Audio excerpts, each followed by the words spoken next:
विशालगड या ठिकाणी जी घटना झाली, या समाजकंटकांनी ते दहशतवादी कृत्य केलं, त्याचा सर्वप्रथम AIMIM बीड जिल्ह्याच्या वतीनं सर्व पदाधिकाऱ्याच्या वतीनं आज या ठिकाणी त्याचा निषेध व्यक्त करतो। एक खूप निंदनीय आणि अप्रिय घटना त्या ठिकाणी घडली आणि त्या घटनेमध्ये विशालगडाचं जे गडावर अतिक्रमण झालेलं आहे तो एक विषय वेगळा आहे आणि जो गजापूर नावाचं गाव त्या विशालगडापासून 3 ते 4 किलोमीटर अंतरावर आहे, त्या ठिकाणी एक घटना झाली। हे दोन प्रकार वेगवेगळे आहेत। त्या ठिकाणी विशालगडावरचं अतिक्रमण हे न्यायालयामध्ये प्रलंबित आहे। त्याच्या विरोधामध्ये जे काही असेल ते कायदा निर्णय घेईल त्याचा, आणि जे अतिक्रमण झालं असेल ते कोर्टामार्फत त्याचा काय निकाल येईल तो येईल। परंतु याच्यावर आम्ही न बोलता खाली जे प्रकार झाला गजापूरमध्ये, त्या ठिकाणी मुस्लिम समाजाच्या घरावर हल्ले झाले, त्यांच्या धार्मिक स्थळावर आमच्या मस्जिदीवर हल्ला करण्यात आला, त्याची तोडफोड करण्यात आली, धार्मिक पुस्तकांची या ठिकाणी जाळपोळ करण्यात आली, महिलांना मारहाण करण्यात आली, त्या ठिकाणी लहान लहान मुलांना 6 वर्षाच्या मुलाला सुद्धा या ठिकाणी सोडलं नाही, अशा पद्धतीचं नीच कृत्य समाजकंटकांनी केलंय।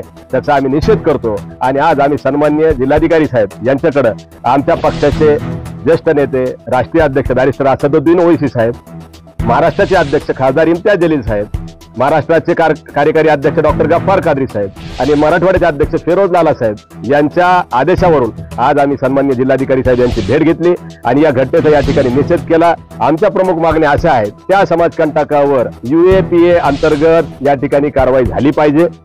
संबंधित त्या ठिकाणी पोलीस अधिकारी नेमणुकीवर होते, त्यांनी बघ्याची भूमिका घेतली, त्या पोलीस अधिकाऱ्याच्या विरोधात या ठिकाणी निलंबनाची कारवाई झाली पाहिजे। त्या ठिकाणी उच्च पदाचे अधिकारी असताना सुद्धा तो भ्याड हल्ला त्या ठिकाणी करण्यात आला, त्यांच्या मौजूदगीमध्ये त्यांना या ठिकाणी निलंबित करण्यात यावं। जे धार्मिक स्थळ आणि मुस्लिम समाजाच्या घरांचं नुकसान झालेलं आहे त्याची नुकसान भरपाई शासनाने करावी।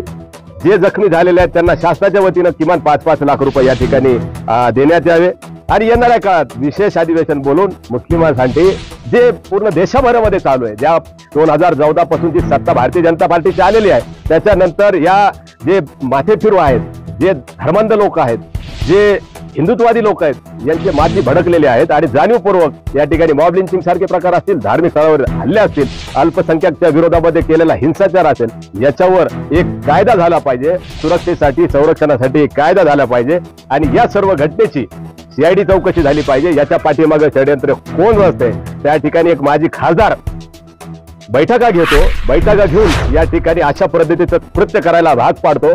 या सर्वाची या ठिकाणी CID चौकशी झाली पाहिजे आणि CID चौकशीमध्ये जो कोणी दोषी असेल त्याच्या विरोधात कडक कारवाई झाली पाहिजे, अशी MIM बीड जिल्ह्याच्या वतीनं आम्ही मागणी करतो।